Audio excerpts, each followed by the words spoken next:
Oh wow, okay, so let me tell you about this really interesting moment from House of the Dragon Season 2.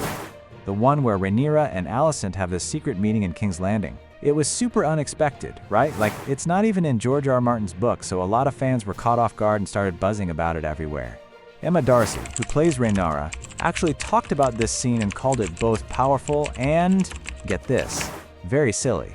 Yeah, it's kind of funny because on one hand it's this really intense emotional moment, but on the other hand she's dressed as a septa sneaking around, which is a bit quirky when you think about it. So what happens in the scene? Rhaenyra disguises herself in this septa outfit to get into the Grand Sept, where she finds Alicent praying. They're both dealing with some heavy stuff, like grief and all the tension from recent events. They talk about King Viserys naming Aegon as heir, but it turns out the king was actually referring to this legendary Aegon the Conqueror, which confused a lot of people.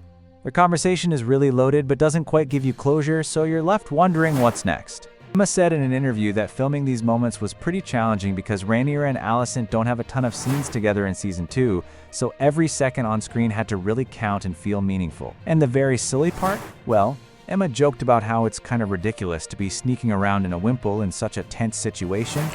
Adds a bit of lightness to a serious scene. What's cool is how this mix of drama and humor fits Rhaenyra's personality perfectly.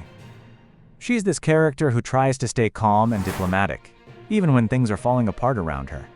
Emma's take on this scene kind of hints at the tough choices Rhaenyra will face next season, trying to keep the peace while dealing with her own pain and all the political chaos.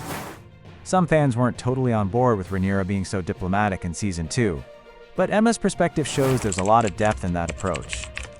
It seems like the show is really diving into her inner struggles, and if Season 3 keeps going down this path, we're probably in for some powerful, emotional moments with Rhaenyra that'll make the story even richer. So yeah, that's the scoop on this bold and kind of silly but important scene.